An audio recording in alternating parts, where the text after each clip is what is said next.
అందరికీ హరి ఓం అండి. శ్రీ గురుభ్యో నమః. ముందుగా మీ అందరికీ అక్షయ తృతీయ శుభాకాంక్షలు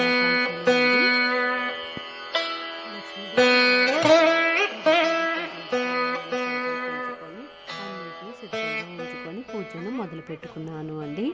అమ్మవారిని కుంకుమతోటి, అయ్యవారిని చందనంతో, అమ్మవారికి ఎంతో ప్రీతికరమైన మంగళకరమైన వస్తువులతోటి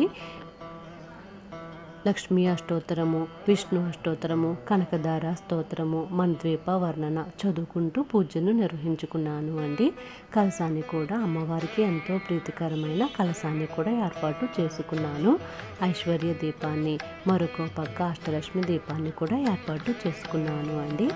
అయితే అక్షయ తృతీయ నాడు ఏ విధంగా పూజను నిర్వహించుకోవాలో, అదేవిధంగా అక్షయ తృతీయ యొక్క ప్రాముఖ్యతను గురించి నేను పూజను నిర్వహించుకుంటూ ఈ వీడియోలో తెలియజేస్తాను అండి. అక్షయ తృతీయ నాడు చేసే దాన ధర్మాలు అత్యధిక ఫలితాన్ని ఇస్తాయి అండి.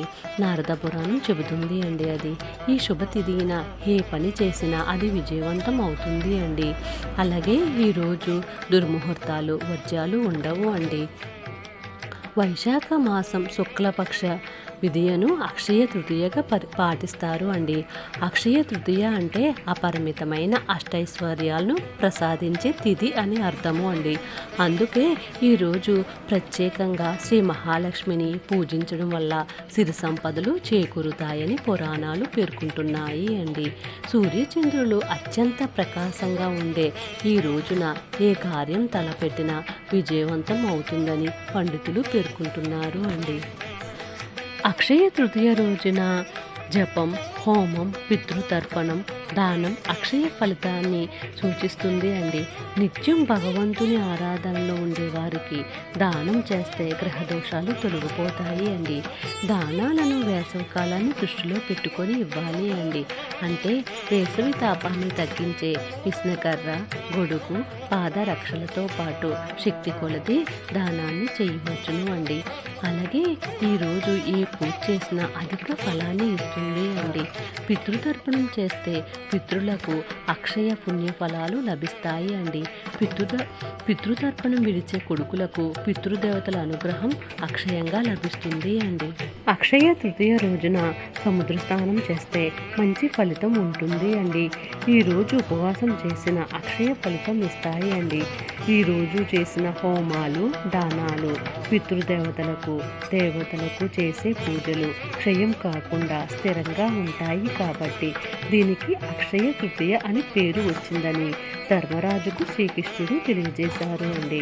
కేవలం దాన ధర్మాలకు, ఆధ్యాత్మిక చింతనకు, సేవా దృక్పథానికి ప్రత్యేకత కలిగినది అక్షయ తృతీయ అండి. రోగులకు సేవ, పేదలకు అన్నదానము, గోవులకు పశుపక్ష్యాదులకు దాన తాగడానికి నీటిని ఏర్పాటు చేయాలి అండి. అక్షయ తృతీయ రోజున గల్లుప్పును కొని ఇంటికి తెచ్చుకుంటే ఫలితం కూడా అక్షయంగానే ఉంటుంది అండి. అదేవిధంగా లక్ష్మీదేవి అనుగ్రహం కూడా కలుగుతుంది అండి. అక్షయ తృతీయ రోజున విష్ణుమూర్తిని చందనంతో పూజించడం వలన విష్ణులోకం ప్రాప్తిస్తుంది అండి. అక్షయ తృతీయ రోజున కడవ దానం చేస్తే పితృలకు అక్షయ లోకాలను ఇవ్వడమే కాకుండా దానం చేసిన వారికి శాంతి చేకూరుతుంది అండి. ఈ విధంగా ఏ కార్యక్రమం తలపెట్టినా ఆ కార్యక్రమం విజయవంతమయ్యి వాటి యొక్క ఫలితాలు సంవత్సరం పొడుగునా వస్తాయి అండి.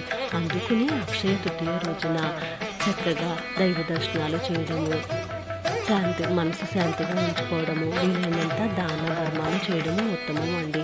నేను ఈ విధంగా అమ్మవారిని 108 కాయిన్స్ తోటి, 9 చక్రాలు, గవ్వలతోటి, పసుపు కొమ్ములతోటి, గాజులతోటి ఈ విధంగా అమ్మవారికి మంగళకరమైన వస్తువులతోటి పూజ చేసుకున్నాను అండి. అదేవిధంగా కుబేర కుండలను కూడా చిరుధాన్యాలతో నింపి పూజను ఏర్పాటు చేసుకున్నాను అండి. ఈ విధంగా నేను అక్షయ తృతీయ రోజున అమ్మవారిని ఈ విధంగా పూజించుకున్నాను అండి.